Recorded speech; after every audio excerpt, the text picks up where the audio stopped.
to transition to tennis because yesterday the 19-year-old teenage tennis sensation Carlos Alcaraz, he won the 2022 Madrid Open men's tennis tournament, defeated Alexander Zverev in the final 6-3, 6-1 straight sets, claimed his fourth title in 2022, became the second youngest player to win two Masters 1,000 titles. It caps off an extraordinary week in which he beat his longtime Spanish idol, Rafael Nadal. He beat Novak on clay, and he beat Novak Djokovic in the same tournament in a tiebreaker. I mean, again, he beat Nadal in 3 sets. He beat Djokovic in 3 sets in a tiebreaker. And he became the youngest player to defeat the world number one, a world number one. And to make it even more special to me for him is the fact that he got to do it, obviously, in his home country. He is from Spain. Madrid Open, right in the heart of Spain, right in Madrid. And it's a beautiful, beautiful moment for him. Just completely dominant this entire tournament, and especially I think that the final was kind of a microcosm of the run that he's been on of complete and utter dominance. This is a guy who committed only 11 errors in the final as opposed to 25 committed by Zverev. He never faced a break point. Alcaraz never. When he had the opportunity to break in 8 instances, he converted on 50% on 4 out of 8 of those times. He was just in his bag. And the clay courts are very interesting. I'm going to touch on Alcaraz specifically in a moment, but the clay courts are very interesting because they tend to favor younger athletic tennis players. Guys that maintain a little bit better agility, that can be a little bit more off balance. I mean, to be honest, I was actually surprised that Zverev was in the final, not because he isn't a great player, because he is, and he also won the Madrid Open last year, but because typically, again, guys like Zverev aren't necessarily moving around that well on a clay court. They don't have the same balance. They don't have the same central base to operate from like they would on hard, where on a hard court or harder courts, the surface is more balanced.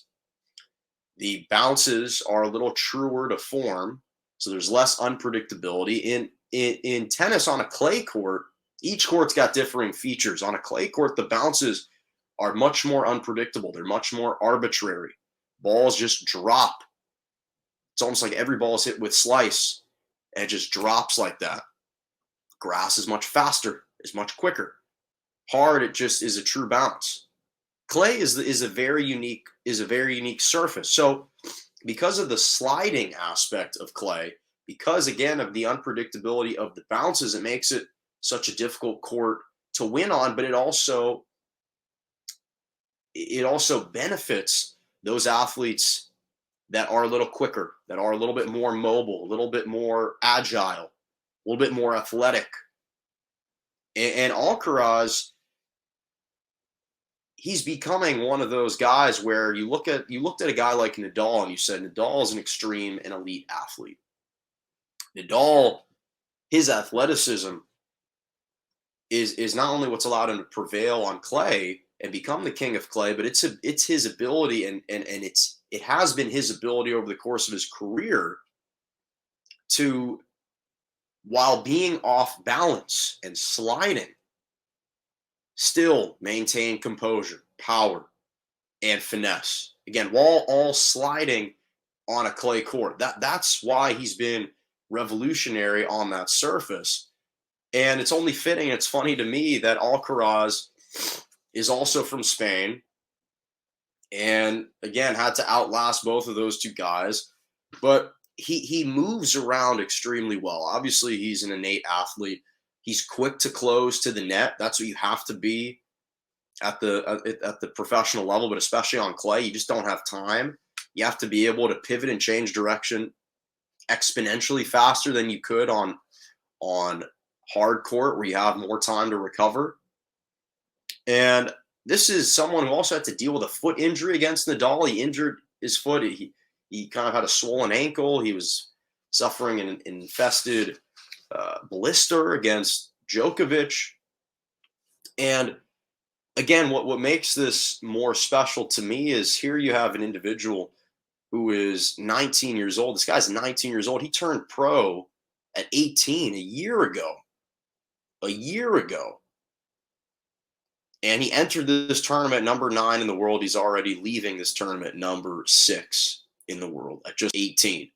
He hasn't even been on the tour for over a season.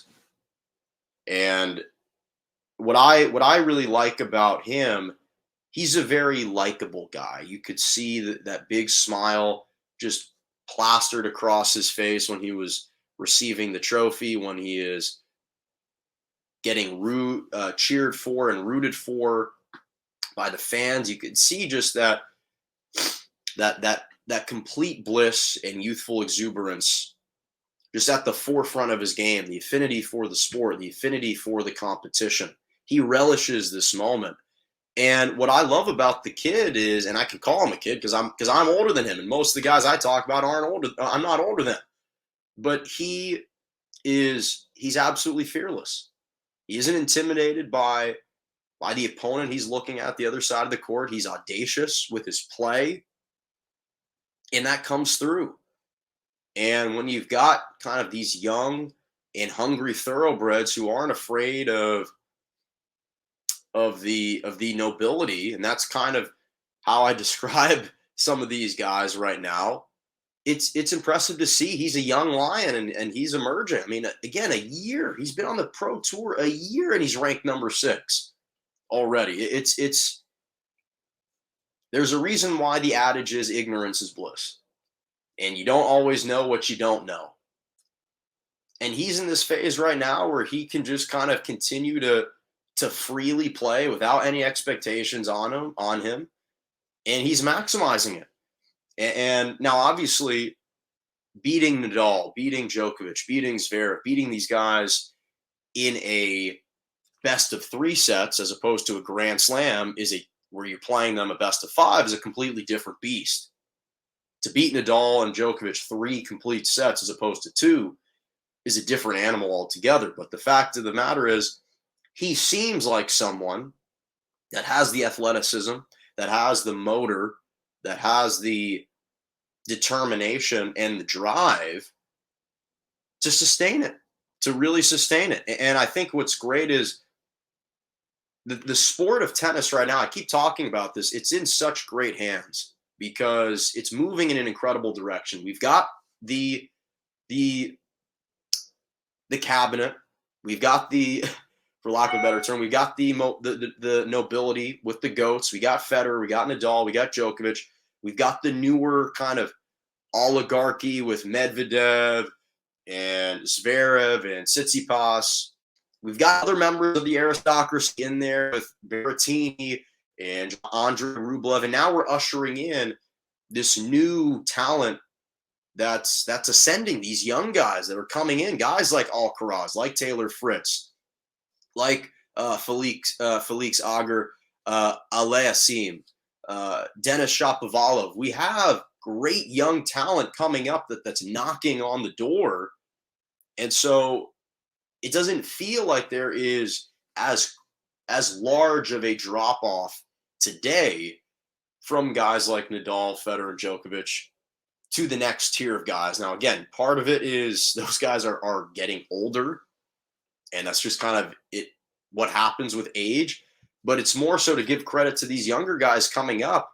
They want it. They want it for the first time in about 20 years with Federer, Nadal, and Djokovic. Guys aren't feared of them. They don't fear them. And it's not out of a lack of reverence for those players. They have tremendous reverence. Those are the 3 greatest players of all time. But their approach, their mentality is they seek competition. They want that spotlight. They want that smoke. In the words of John Morant in the NBA Finals, in the NBA playoffs, they want to run up that chimney. They want the smoke. And Alcaraz is that guy who just says, bring it on. His first year in the tour, he admitted that all he was really trying to gain was experience and words of wisdom from these pros. And now the second time he's around on this tour, he's saying he believes firmly every time he steps onto the court, he's going to beat one of those guys. And I got no reason to think otherwise. So congratulations to him. Again, his fourth title in the year 2022, which I'm going to touch on in a moment in my Malkin's moments, but major shout out to him. It's a major tournament. To win it in your home country as well adds extra just lure for him. So major shout out to him on that.